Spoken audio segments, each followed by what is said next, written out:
আপনি কি জানেন এই ছোট্ট চিনি কণাই হতে পারে আপনার সুস্থ জীবনের সবচেয়ে বড় বাধা? বুঝতেই পারছেন কার কথা বলছি, যার নাম ডায়াবেটিস।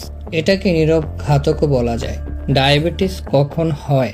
ডায়াবেটিস তখনই হয় যখন আমাদের শরীর যথেষ্ট ইনসুলিন তৈরি করতে পারে না, বা তৈরি করা ইনসুলিন ঠিকভাবে কাজ করে না। পুরো ব্যাপারটা বুঝতে হলে প্রথমে বুঝতে হবে ইনসুলিনটা কি।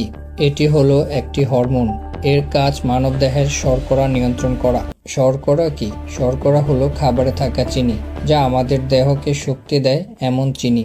রক্তে শর্করার মাত্রা বেড়ে গেলে শরীরের নানা সমস্যা দেখা দিতে পারে। এই ইনসুলিন হরমোনটি দেহের শর্করা ঠিকভাবে নিয়ন্ত্রণ করতে না পারায় দেহে ডায়াবেটিস দেখা দিয়ে থাকে। ডায়াবেটিসের কিছু সাধারণ লক্ষণ: অতিরিক্ত তৃষ্ণা, ঘন ঘন প্রস্রাব, স্বাভাবিক ক্লান্তি, ওজন কমে যাওয়া, ক্ষত শুকাতে দেরি হয়। মূলত দু ধরনের ডায়াবেটিস আছে। টাইপ 1, শরীর একেবারেই ইনসুলিন তৈরি করতে পারে না। টাইপ 2, শরীর ইনসুলিন তৈরি করলেও যা কার্যকরভাবে কাজ করে না। টাইপ 2 ডায়াবেটিস সবচেয়ে বেশি দেখা যায়। এই ডায়াবেটিস থেকে বাঁচতে হলে ভালো জীবনযাপনের অভ্যাস ডায়াবেটিসের প্রতিরোধ করা সম্ভব। নিয়মিত ব্যায়াম করুন, স্বাস্থ্যকর খাবার খান, চিনি ও প্রক্রিয়াজাত খাবার এড়িয়ে চলুন, ওজন নিয়ন্ত্রণে রাখুন।